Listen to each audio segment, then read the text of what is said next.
Let's talk about Python packages. A package is a directory containing multiple modules and other sub-packages. In this video, we will learn about Python packages with the help of examples.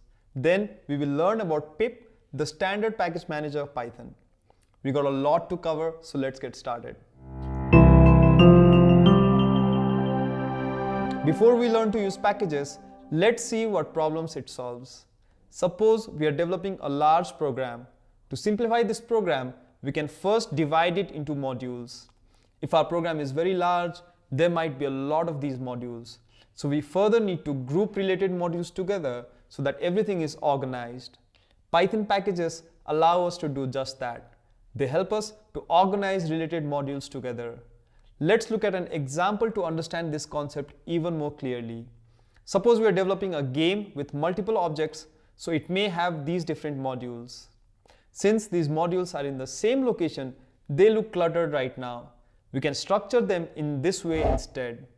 Here, the similar player and boss modules are kept under the characters package. Also, gun and knife modules are kept inside the weapons package. Then, both characters and weapons packages are again kept inside the main game package. As you can see, our project looks much more organized and structured with the use of packages. Now let's try to implement this in our code. To keep this video short and to the point, I will only implement the characters package, but you will soon see that the core concept will be the same for other packages as well. I'll first create a package named game that will contain all our game components. So let me go to my code editor and I'll create a directory named game. Then I'll create a file named init.py inside it. So I'll say __init__.py. This is a special file which will tell Python that this directory is a Python package. I'll leave this file empty for now. Now let me create a sub-package inside this game package. So here I'll create a new folder called characters. Since this will also be a package, let's not forget to add the init.py file inside the characters folder as well. This will tell Python that characters is also a package, or it is a sub-package of the game package. Now I'll create two modules inside this package. So let me create the player.py module first. So here I'll say player.py, and inside this file, let me add a function. So I'll say def get player info, and inside this function, let me just say print I am the main player. So let me save this file, and then I'll create another module called boss.py. So I'll say boss.py, and inside this boss.file, let me just add one function. I'll say def get boss info, and inside this function I'll just write print I am the enemy player. I'll save this file.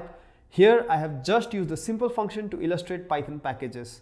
However, while actually developing such large programs, these modules might contain classes and multiple functions. Now let's try to import each of these components by using the import statement. I'll create a new file outside the game package and I'll call it main.py.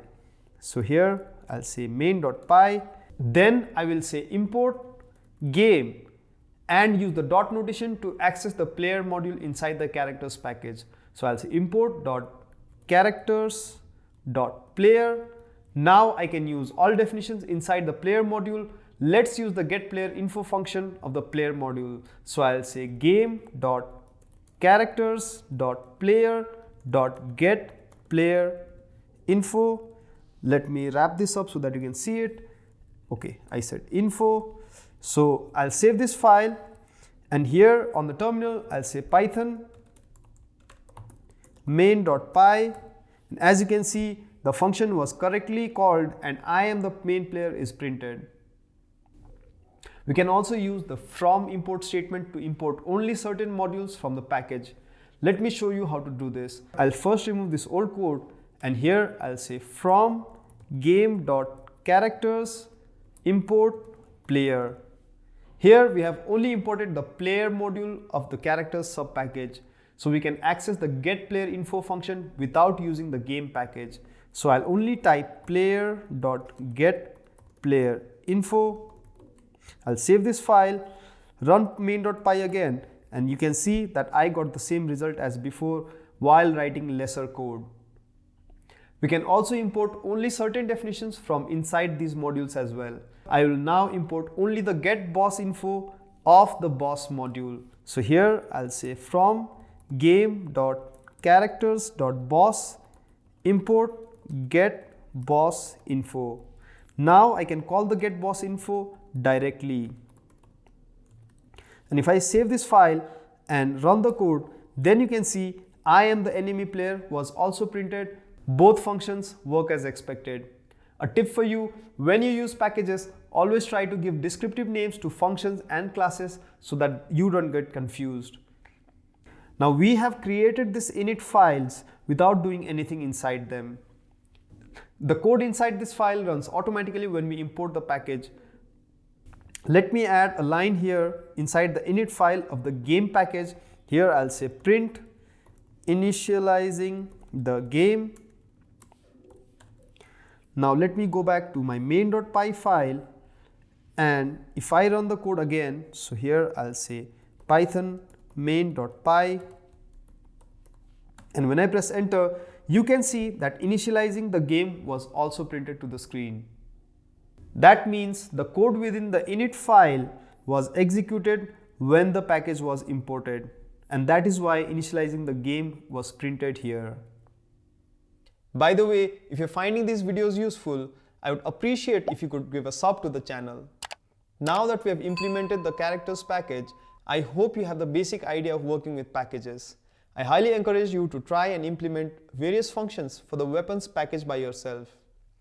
Before moving to the next section of the video, the Programmist team has created an app that allows you to learn Python from your phone. The app contains bit-sized lessons that are easier to understand, a built-in interpreter so that you can run Python on your phone, quizzes, and many more features. The app is available on both iOS and Android. The links are in the video description.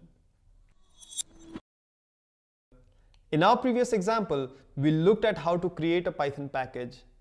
There are thousands of such useful packages tailored for specific tasks that are developed and maintained by the active Python community.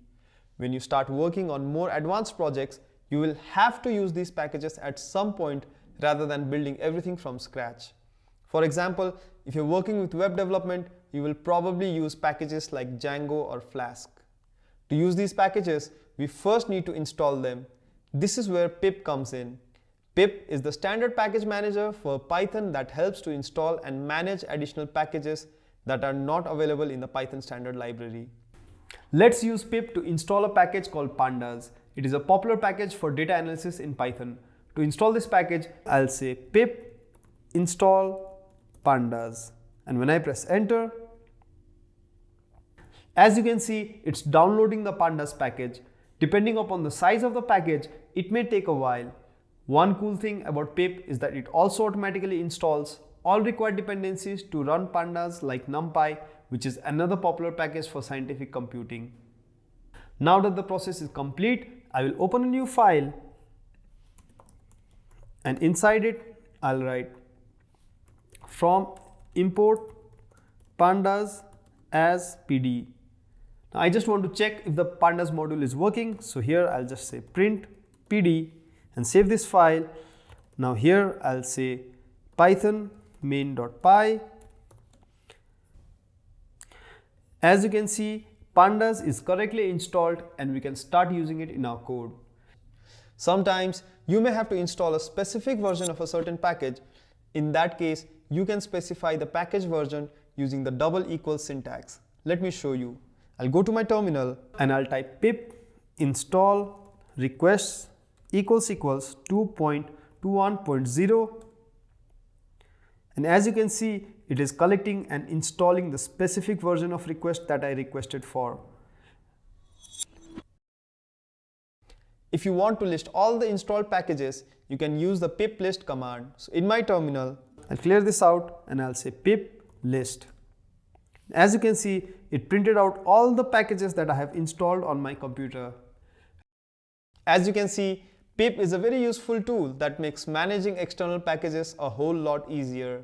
If you want to learn more about pip, you can check out our article on it. The link will be in the description below. That's it for this video. If you want to revise these concepts, you can find all these programs in our GitHub repository. I'll also put this link in the video description. And if you like this video, hit the like button now and subscribe to the channel, and I'll see you in the next one.